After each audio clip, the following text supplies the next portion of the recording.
শ্রেণী এবং সমান্তরাল সমবায়।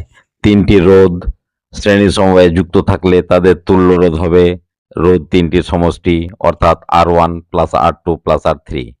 এবং সমান্তরাল সমবায়ে যুক্ত থাকলে তাদের তুল্য রোধ হবে তিনটি রোধের অনন্যক, যেমন 1/R1 plus 1/R2 plus 1/R3।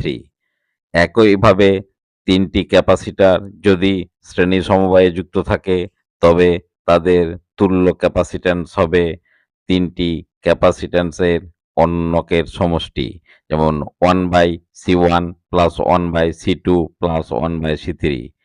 একইভাবে তিনটি ক্যাপাসিটর যদি সমান্তরাল সমবায়ে যুক্ত থাকে তবে তাদের তুল্য রোধ হবে C1 plus C2 plus C3। ইন্ডাক্টরের ক্ষেত্রে যদি তিনটি ইন্ডাক্টর শ্রেণী সমবায়ে যুক্ত থাকে তবে তাদের তুল্য ইন্ডাকট্যান্স হবে তিনটি ইন্ডাকট্যান্সের সমষ্টি, that is L1 plus L2 plus L3। এবং সমান্তরাল সমবায়ে তিনটি ইন্ডাক্টর যুক্ত থাকলে তাদের তুল্য রোধ হবে ওই তিনটি ইন্ডাক্টরের অনন্যকের সমষ্টি, অর্থাৎ 1/L1 plus 1/L2 plus 1/L3। ধন্যবাদ।